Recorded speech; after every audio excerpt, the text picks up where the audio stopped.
Hey guys, what's up? I'm Noah, this is Analog Resurgence, and welcome to Roll Review. Roll Review is a series of videos that I'm going to start making to put up on the channel along with all the other content, where I'm taking all sorts of different individual rolls of films and taking a bit of a closer look at them. So I'm going to be shooting these rolls myself, and then I'm going to be doing these short little videos in order to kind of give you some pros and cons and look at some different characteristics and what these films are and the different kinds that you can get out there. Now, I'm not really trying to wow you with my photography skills or anything, but I am trying to give you a sense of the different types of films that I look at. I think it's worth knowing kind of what is available and what's worth the time and the money that you're going to put into it and kind of the results that you can expect to get out of it. And I'm going to be doing it with a variety of different ISOs and manufacturers. And if there's things that you guys want to see me shoot and feature on the channel, then you can comment down below on the videos and let me know what you want to see in the future. And for the rolls that I shoot, I'll be highlighting a handful of different photos from the rolls on the channel in the video. And if you want to see the full roll and more examples and details and even some little notes here and there, then you can hop over to the Patreon, and that stuff will be featured exclusively on the Patreon for anybody who wants more info on the rolls that I'm featuring on the channel. So without further ado, let's get into it. Today I'm taking a look at Fuji Superia 400 ISO color negative film.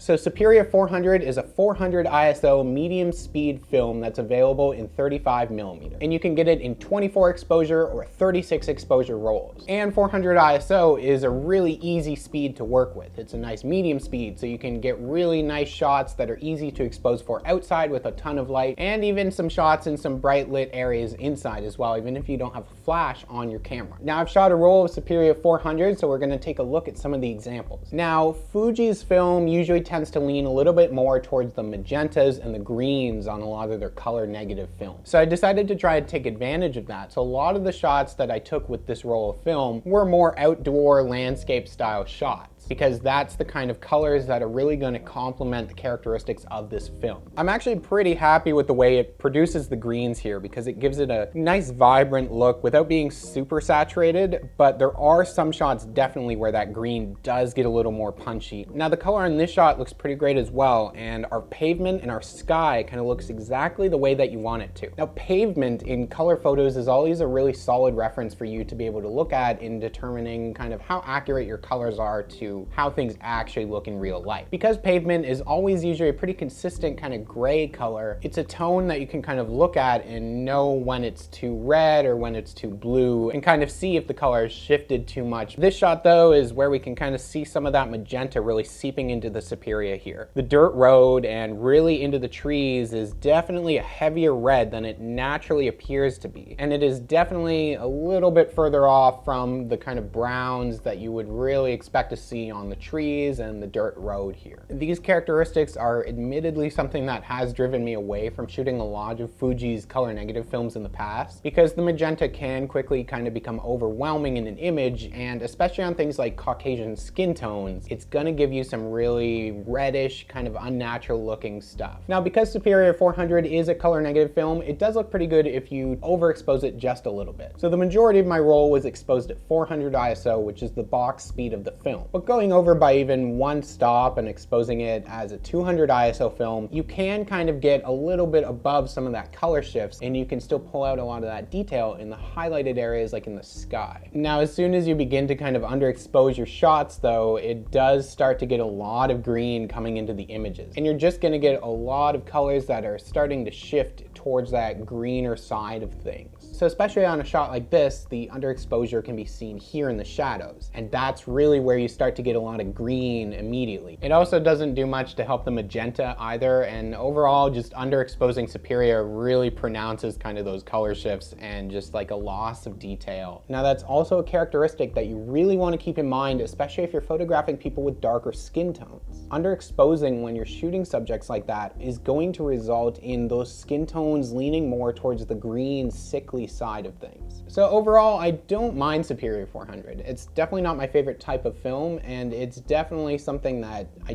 don't really like the color shifts of. I really wouldn't recommend using it for shots of people and skin tones and stuff like that. Superia 400 is also a really cheap, really available film, so it is great for a lot of beginners who are just looking to pick up some cheap rolls. And I will throw some links down in the description if you're looking for places to be able to buy and order some rolls of Superia 400 yourself. And of course, if you want to see more shots on the roll that I highlighted today, you can head over to the Patreon, and there's a link in the description for that as well. So keep your exposure good, overexpose it a little bit here and there, and head out on a nature walk when there's a ton of light outside and it's a really nice day out in the summer, and maybe bring yourself along a roll of Fuji Superia 400. Hey, thank you guys so much for watching and checking this out, and subscribe if you haven't done so already. And if you want to see me focus on different stuff in the future, highlighting different rolls that you really like to shoot, then let me know down in the comments of these videos. And thank you so much for watching, and I'll see you guys soon.